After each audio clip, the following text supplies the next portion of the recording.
র্যাঙ্কিংয়ের বিচারে দুই দলের মধ্যকার পার্থক্যটা বিশাল, তবে মাঠের খেলায় মোটেও ছেড়ে কথা বলবে না লাল সবুজেরা। ভিয়েতনামের মাঠে চোখে চোখ রেখে স্বাগতিকদের বিপক্ষে লড়াই করবে সমিত সোম, জামাল ভুঁইয়ারা। তবে এমন ম্যাচে কিনা নিজেদের সবচেয়ে বড় সুপারস্টার হামজা চৌধুরীকে বেঞ্চে রেখে একাদশ সাজানোর ইঙ্গিত দিয়েছেন কোচ হাবিয়ের কাবরেরা। ভিয়েতনামের বিপক্ষে তবে কাবরেরা সেরা একাদশে জায়গা পেতে পারেন কারা, সেটা নিয়ে বিস্তারিত থাকছে প্রতিবেদনে। হাভিয়ের ক্যাবরেরার একাদশ নির্বাচন নিয়ে দেশের ফুটবলে কম জল ঘোলা হয়নি। নিজের খেয়াল খুশি মতো একাদশ সাজিয়ে বেশ বিতর্কের মুখেই পড়তে হয়েছে বাংলাদেশের এই কোচকে। এবার ফিফা উইন্ডোকে সামনে রেখে আবারও আলোচনায় রয়েছে কাবরেরার বাছাই করা একাদশ কেমন হবে সেটা নিয়ে। এবারও কি নিজের পছন্দের ফুটবলারদের মাঠে নামাবেন ক্যাবরেরা, সেটা নিয়ে চলছে চুলচেরা বিশ্লেষণ। তবে এবার অবশ্য বেশ শক্ত প্রতিপক্ষের বিপক্ষেই মাঠে নামছে লাল সবুজরা। র্যাঙ্কিংয়ে ঢের এগিয়ে থাকা ভিয়েতনামের বিপক্ষে মাঠে নামার আগে তাই ভক্তদের একটাই চাওয়া, একাদশ নির্বাচনে যেন কোনো স্বেচ্ছাচারিতা না দেখান বাংলাদেশের এই কোচ। হামজা সমিতদের নিয়েই যেন শক্তিশালী একাদশ মাঠে নামায় বাংলাদেশের এই কোচ।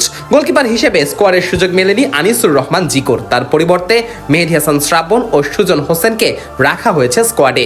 যদিও গোলকিপার হিসেবে কাবরেরার একাদশের প্রথম পছন্দ হবেন মিতুল মার্মা, তবে সিঙ্গাপুর ম্যাচের আগে লিগে ভালো করা সুজনকে খেলানোটাও একদম মন্দ হতো না। তবে কোচ এমন সাহসী সিদ্ধান্ত আদৌ নেবেন কিনা সেটা নিয়ে প্রশ্ন থেকেই যায়। এদিকে রক্ষণ ভাগে তপু বর্মনের না থাকাটা কিছুটা দুশ্চিন্তায় ফেলবে বাংলাদেশ দলকে। তপুর অনুপস্থিতিতে রক্ষণের দায়িত্ব সামলানোর নেতৃত্বটা দেবেন তারেক কাজী।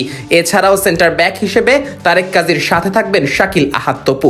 ফুল ব্যাক পজিশনে বিশ্বনাথ ঘোষের দলে ফেরা কিছুটা স্বস্তি দেবে বাংলাদেশের ভক্তদের। ভিয়েতনামের মতো শক্তিশালী প্রতিপক্ষের বিপক্ষে বিশ্বনাথকে একাদশে দেখতে চাইবে সমর্থকেরা। এদিকে স্কোয়াডে জায়ান আহমেদ থাকলেও তাকে শুরুর একাদশে নাও রাখতে পারেন কোচ কাবরেরা। তার পরিবর্তে ফুলব্যাকে কোচের আস্থাভাজন হতে পারেন সাদ উদ্দিন। এদিকে মাঝ মাঠে বাংলাদেশ দল বরাবরই একটু বেশি শক্তিশালী, তার উপর আবার হামজা সমিতদের অন্তর্ভুক্তি দলের শক্তিমত্তাটা বাড়িয়েছে আরো কয়েক গুণ। তবে ভিয়েতনামের বিপক্ষে হামজাকে ছাড়াই একাদশ বানানোর কথাও ভাবছেন কোচ কাবরেরা।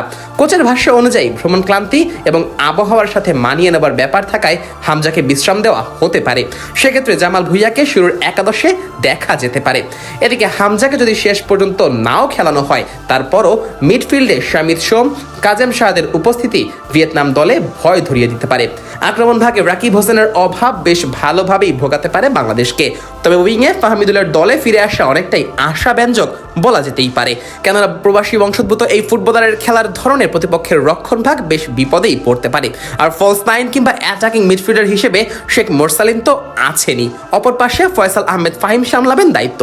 তরুণ এই ত্রয়ীর পায়ের জাদুতে দিশেহারা হয়ে পড়বে স্বাগতিকদের ডিফেন্স লাইন। আপাত দৃষ্টিতে সেরা একাদশ বাছাই করা গেলেও কোচ কাবরেরা শেষ পর্যন্ত এখান থেকে আর কতটা কাটাছেড়া করেন সেটাই এখন দেখার বিষয়। হামজা জায়ানদের কি মাঠে নামাবেন কাবরেরা, নাকি আবারও কোনো এক দোহাই দিয়ে বেঁচে ফিরতে চাইবেন, সেটাই এখন প্রশ্ন।